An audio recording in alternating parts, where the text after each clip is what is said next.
So we are looking at Ghazali's description of al-Kalam, the science or the discipline of Kalam, in his book Al-Mustasfa.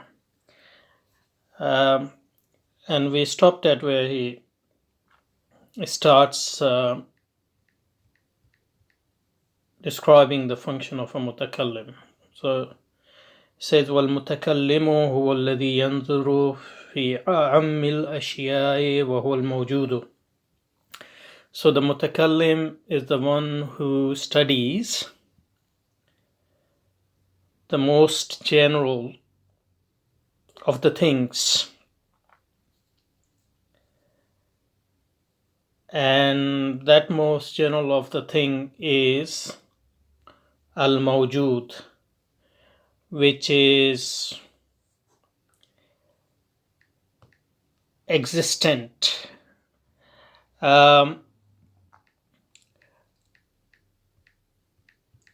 Existence is anything which exists. So as we saw last time, al-mawjud is anything which share in the property or attributes of existence, and it is the most general of the things because it is shared by inanimate objects, it's shared by animate objects, it's shared by plants, it's shared by animals, shared by humans, and shared by God. So that's why that's what mutakallim does. He looks at the most general thing, al-mawjud.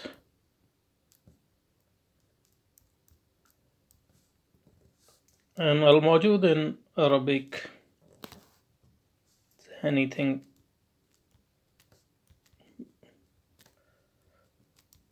which shares the attribute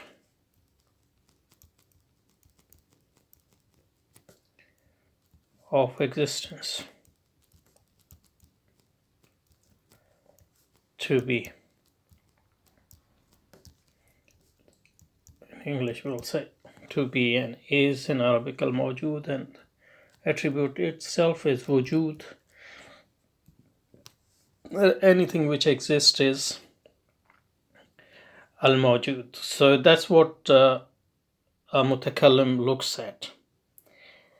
And when mutakallim looks at it, what does he do? He looks at the existent as such, and he divides it in the first instance any existing things into فَيُكَسِّمُ الْمَوْجُودَ أَوَّلًا إِلَى كَدِيمٍ وَمُحْدَثٍ. So start with this distinction. So there are two types of things which exist, which we can think of. Anything which exists, so al-mawjud is the most general things, anything which exists. And then we divide them into, so we are specifying them into hadis. So any mawjud, any existing thing would be either hadis or qadim. Hadis is anything contingent,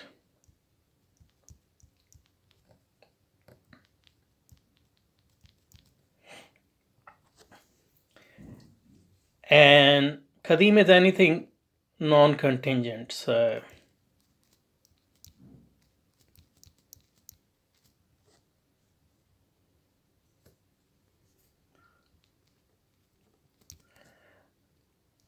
well, and one handy word for that in English is necessary. So necessary being.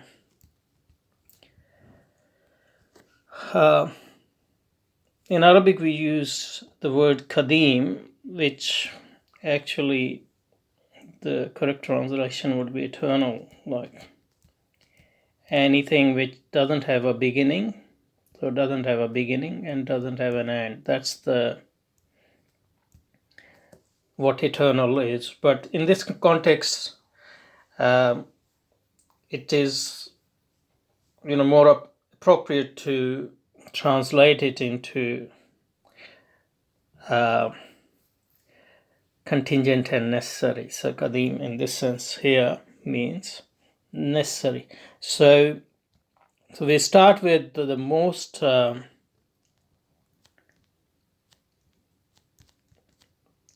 absolutely general thing. There's no generality above that in this context, and we specify them. So everything is existent, yeah, but everything is either necessary or contingent. So these are now more specific. So let's start with the most general thing and then studies existence and sees that existence can be divided into two types, and then look at and contingent is anything which depends for its existence. So these are conceptual tools at the moment. Depends on its existence on something else. Okay, that's all hadith. And necessary is anything which doesn't depend on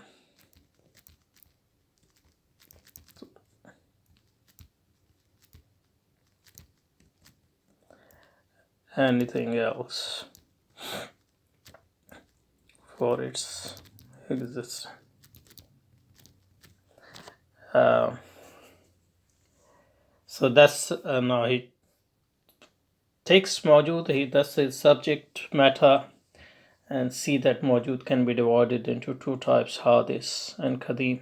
Then he looks at hadith first. So he looks at wal-mutakallimu huwa alladhi yanzuru fi a'ammi al-ashyai wa huwa al-mawjud. So mutakallim is the one who looks at the most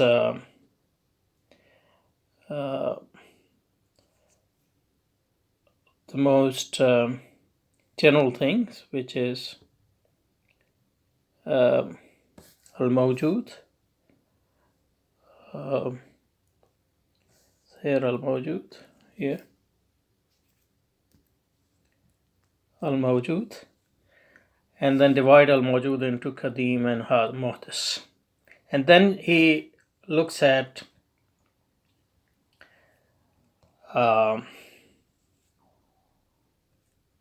muhdis itself, so one by one. So look at muhdis itself, or hadith.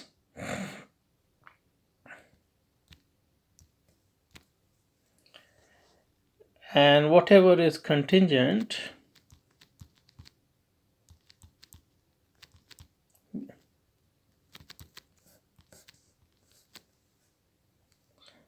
can be divided into jawhar and arad.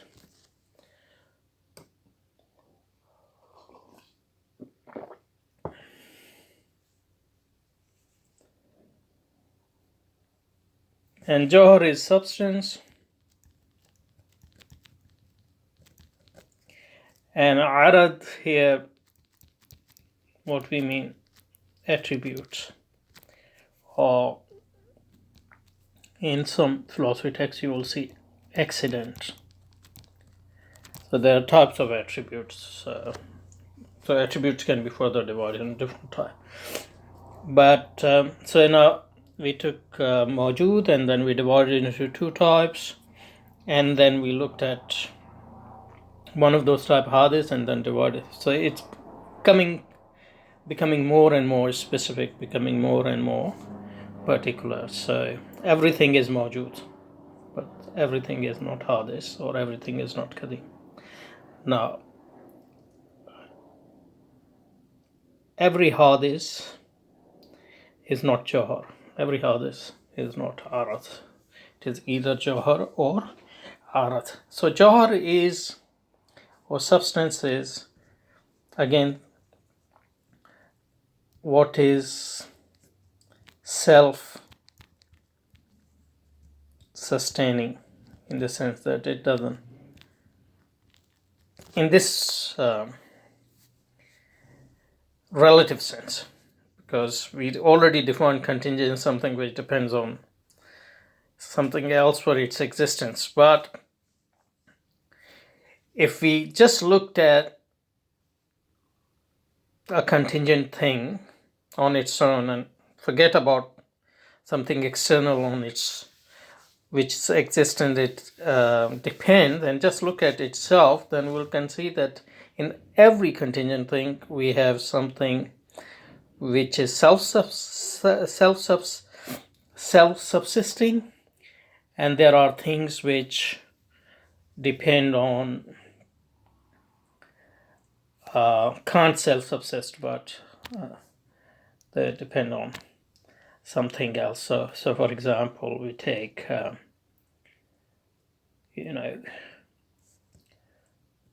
chair, for example. It's a contingent thing.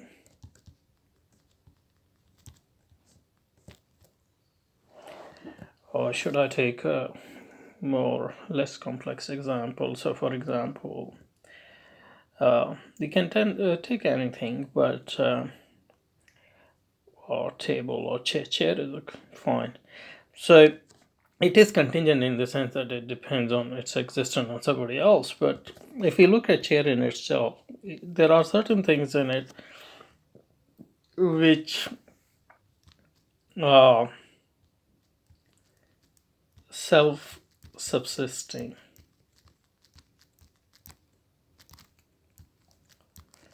and there are certain things which are not self-subsisting and depends on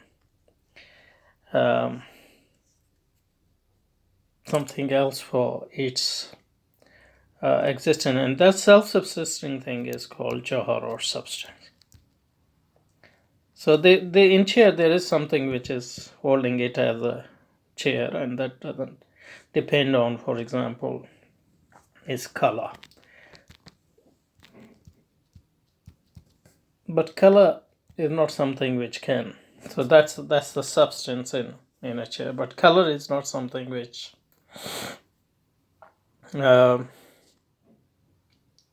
can ever subsist on its own.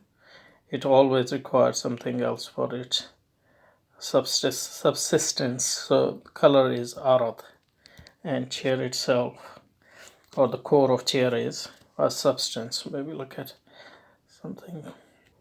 So chair is something which changes. You can color a chair of black, or you can make it with wood, you can make it with other substance, but so it goes through changes. But as long as it is chair, there must be something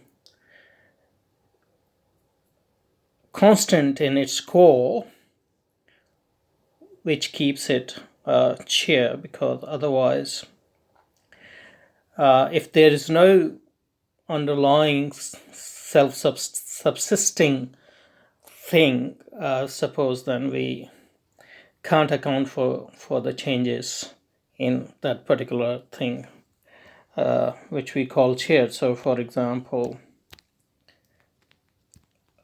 chair can be black, can be comfortable, uncomfortable, it can be white. So none of these things can be chair because they are changing. So if a blackness was chair, when you color it white, then it won't be chair anymore. So these things which are changing without changing chairness of the chair, they are called attributes. And there are different types of attributes. Sometimes they're called accidents as well. That's what arad is. And that core thing which makes the chairness of chair, which as long as chair is there, it will remain, that called substance. It's not something you can necessarily pinpoint, but it's something you have to presuppose according to, ancient and scholastic philosophy anyway. Let me think of a more simpler example. Let's say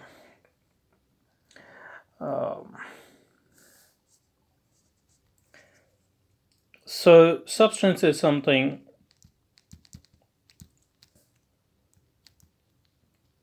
which persists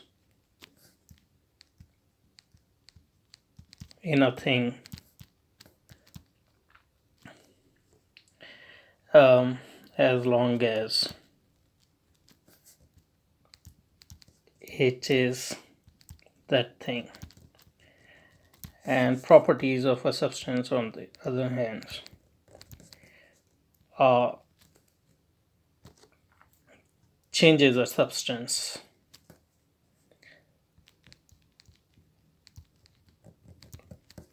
goes through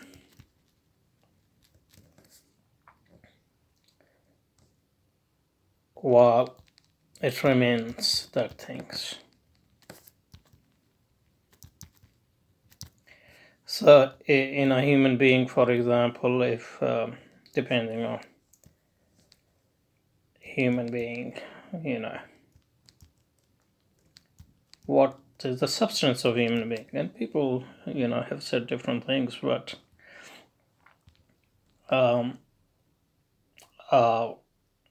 human hands are not substance because there are humans.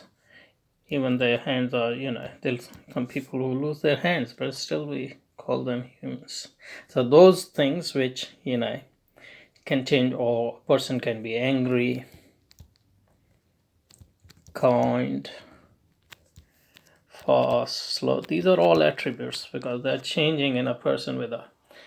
And if there isn't anything subsisting through these changes, then we can't talk about that thing, So that's one of the things. If everything changes, then we can't really talk about anything.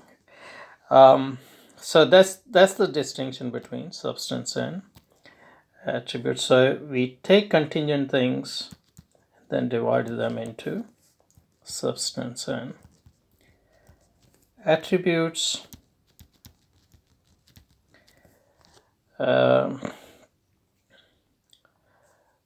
Johar. So we're going down and down. Earth, and let's see what else.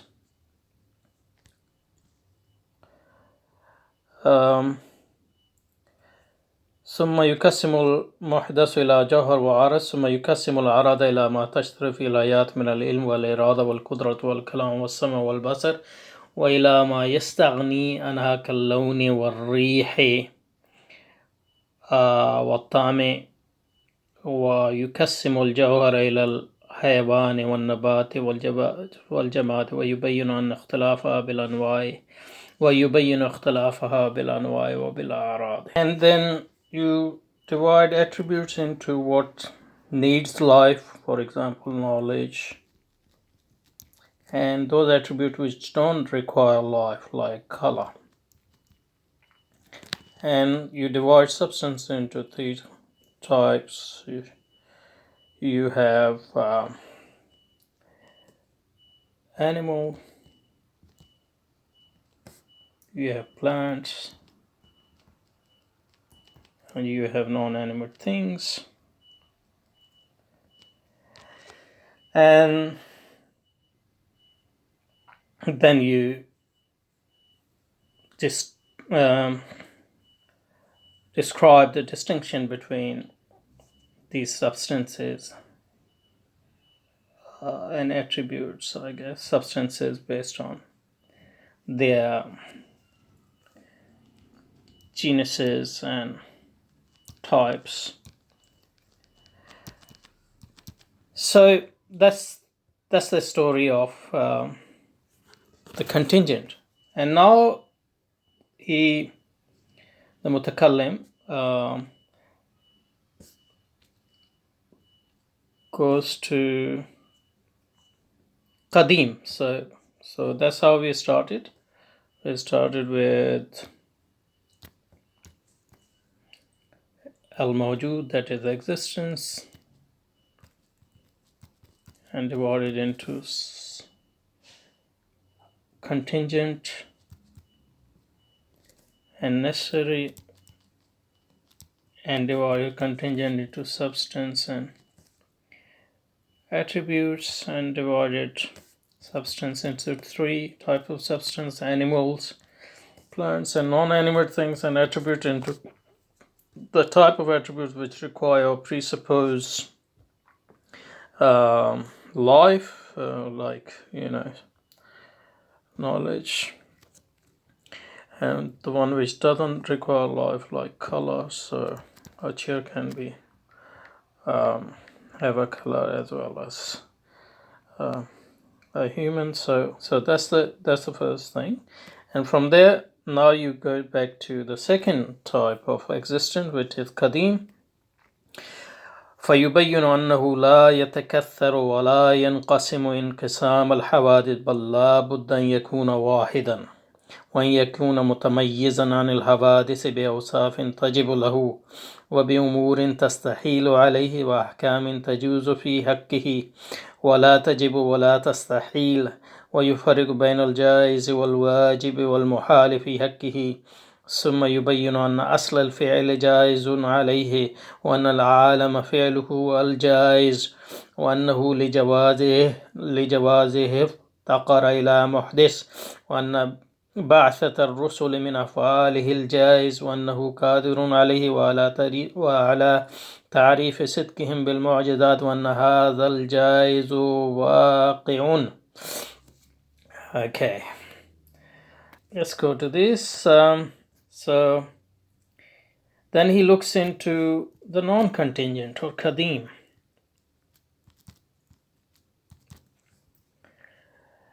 And Qadim, necessary.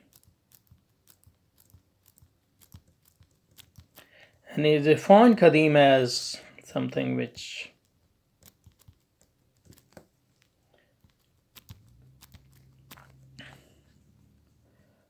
depends on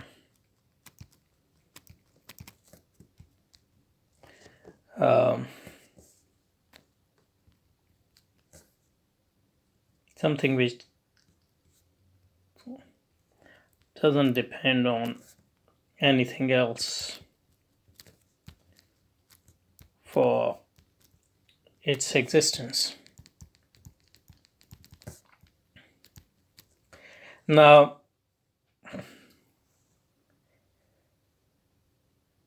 from this definition, then he draws certain attributes of a necessary being, and the first attribute the Mutakallim drives about this being is that it is one. And why? Because if it is more than one, then it will depend on, they will each depend on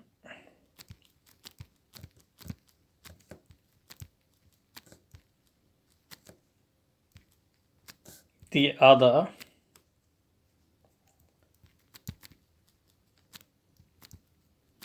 for its existence, or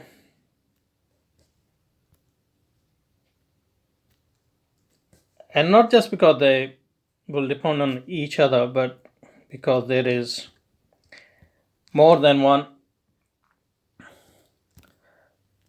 then there must be some sort of dependence on the outer space, for example, to distinguish between them and so on. So that's why they can't be more than one. we will look at these specific things. They are not our object at the moment, but from the definition that necessary being is qadim,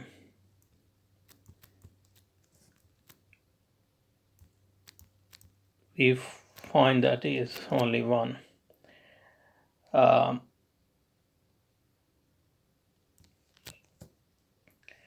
And then we find that as far as its being is concerned and as far as action is concerned, we can think of things which are possible for it, necessary for it, or impossible for it. Similarly, the action, we can divide the action of this being into possible, impossible, and necessary. So, for example, it is impossible for this being to be contingent, or this being to be more than one, because then it will depend on something else. So that's something impossible for it.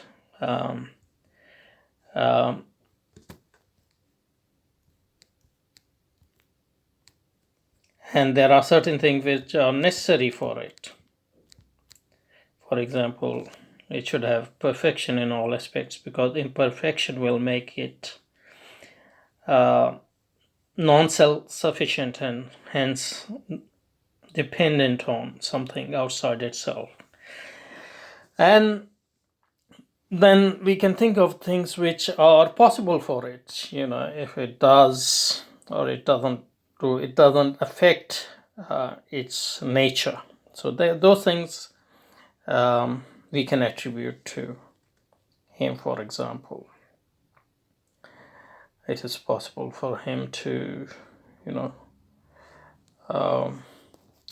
similarly in the action we can talk about possible action, impossible action, or necessary action. So it is impossible for such a being to kill itself, because that will be against the notion of self-sufficiency. But it is possible for such a being to create something which is not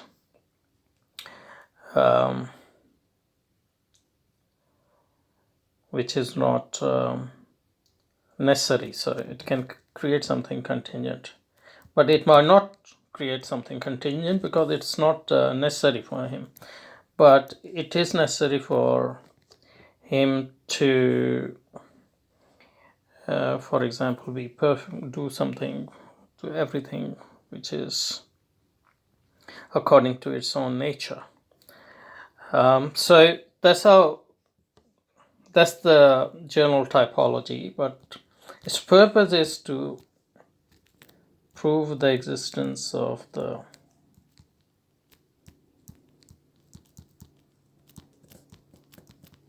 universe as something. So such a being can create a universe. If it didn't create that universe, it's all right, but because this universe is created by him, this universe is contingent. So it is possible for such a being to create a universe, and there is a universe, so that universe must be contingent. Similarly, it is possible for such a being to create human beings,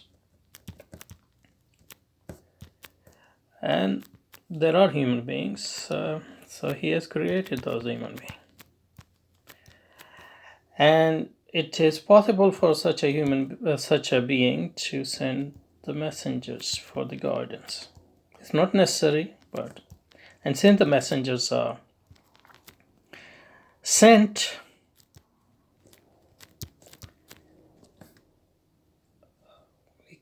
we can believe that those messengers are from him, and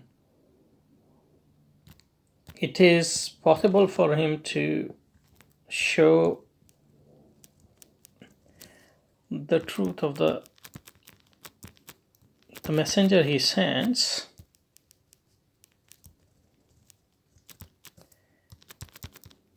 through the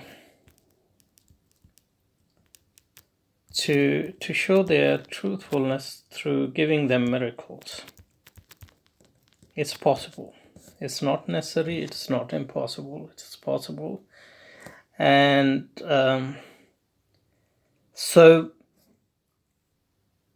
Ghazali says here in the هذا ينقطع كلام المتكلم. Mutakallim's function ends here, because what he has shown is that there is a necessary being,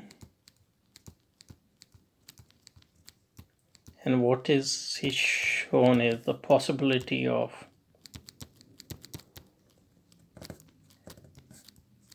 messengers, and what he has shown is the possibility of showing the truth of those messengers through miracles. So it is possible. So it is not against, reason or against logic. And once he has shown that, his job is finished now. Other specialization can take over and show that, the messengers have come and there are miracles there, etc., etc. So that's what al-Mutakallim is. So it starts with the most general thing, al-Mawjud, divide them into necessary and contingent, divide contingent into substance and attribute, divide substance into three types: animals, plants, and inanimate objects. Attributes into two types: attributes which require living being, knowledge which don't require living being, like color, and then necessary being into necessary being. It divides its being and action into three types: possible, impossible, necessary, possible, impossible, necessary, and see that it is possible for him to create a universe, so possibility of universe, and possibility of sending messengers, and possibility of aiding or showing their truth through miracles. So from a religious viewpoint, from showing the prophet and his truth, from a rational perspective, it is possible. It's not necessary. Yeah. If it was necessary, then there is no debate. But it's not impossible either, because if it was impossible, then it's against reason. So it's not like 2 + 2 is 4. So that's necessary. And it is not like 2 + 2 is 5, because it's impossible. It is like, things which are possible. Things like it can rain today, or it can. From this possibility, so that's the Mutakallim business. He or she has shown this possibility, and now other specialization can take this from possibility and show further evidence to give us more credence that it is more probable or highly probable that the prophet is the prophet from God and the prophet is the true prophet. So he will talk about that in the later. So I think we have gone way over our quota, so I think I'll need a third video to complete this, and then the fourth one to have really reflect on all this.